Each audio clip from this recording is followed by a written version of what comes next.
오고 가는 언제 매일 여의도는 전쟁 중 Talk to me. 국회 출입하는 서영수 기자 나와 있습니다. 어서 오세요. 예. 트럼프 전 대통령 총격 사건에 대해서 우리 정치권도 일제히 규탄했는데 윤석열 대통령도 직접 입장을 냈습니다. 네, 윤석열 대통령은 SNS를 통해 트럼프 전 대통령에게 직접 위로의 메시지를 전했습니다. 윤 대통령은 끔찍한 정치 폭력에 충격을 금할 수 없다며 쾌유를 기원했는데요. 국민의힘과 민주당 역시 한 목소리로 이번 테러를 성토하면서 증오 정치를 근절하겠다고 약속했습니다. 예, 정치인에 대한 테러는 이재명 전 대표에게도 있었어요. 이 전 대표는 어떤 반응을 보였나요? 네, 말씀하신 것처럼 국내에서도 이 정치인들 겨냥한 테러는 계속되고 있습니다.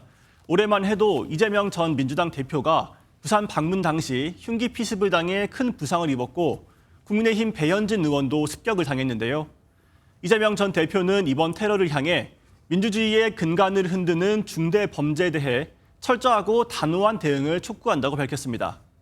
국민의힘 안철수 의원도 극단적인 진영 대립 속에 혐오와 언어폭력의 강도가 갈수록 커지고 있다며 정치권의 자성을 촉구하기도 했습니다. 그럼에도 불구하고 정치권은 오늘도 거센 설전을 주고받았습니다. 이번 주 금요일인가요? 윤 대통령 탄핵 청문회 때문인 것 같아요. 네, 민주당을 비롯한 야권이 오는 19일 최혜병 사건 수사 외압 의혹을 주제로 윤 대통령 탄핵 청원 청문회를 열기로 한 상태죠. 국민의힘은 민주당의 입법 독재가 도를 넘고 있다며 이재명 전 대표를 겨냥했습니다.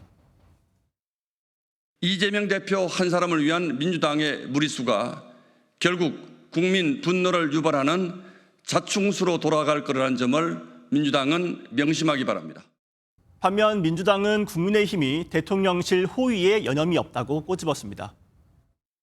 떳떳하다면 출석 의무가 없다라고 항변할 게 아니라 청문회에서 국민을 향해 무죄와 무혐의를 입증하면 됩니다. 청문회 때 대통령실 관계자가 출석할지가 관심인데 나온다 하더라도 증언 거부할 수 있다면서요. 네, 먼저 지난달 열렸던 최혜병 특검법 입법 청문회 당시 장면부터 보시겠습니다. 현재 공수처에 고발되어서 피고발의 신분으로 되어 있습니다. 법률상 보장된 근거에 따라서 증인 선서를 거부하였습니다. 네, 이종섭 전 장관과 임성근 전 해병대 사단장 등은 이 수사가 진행 중이라는 이유로 증인 선서를 거부했었죠. 민주당이 오늘 이 전 장관과 임 전 사단장 등 6명을 국회 증감법 위반 혐의로 고발하기로 했습니다. 일부 증인은 일말의 책임감도 부끄러움도 잊은 채 증인 선서조차 거부하며 어떻게든 책임을 회피하기 위한 발언들만 내놓았습니다. 탄핵 청원 청문회 때도 선서 거부가 반복되는 상황을 막기 위해 고발 카드로 미리 압박에 나선 것으로 보입니다. 알겠습니다. 여기까지 듣겠습니다. 서영수 기자였습니다.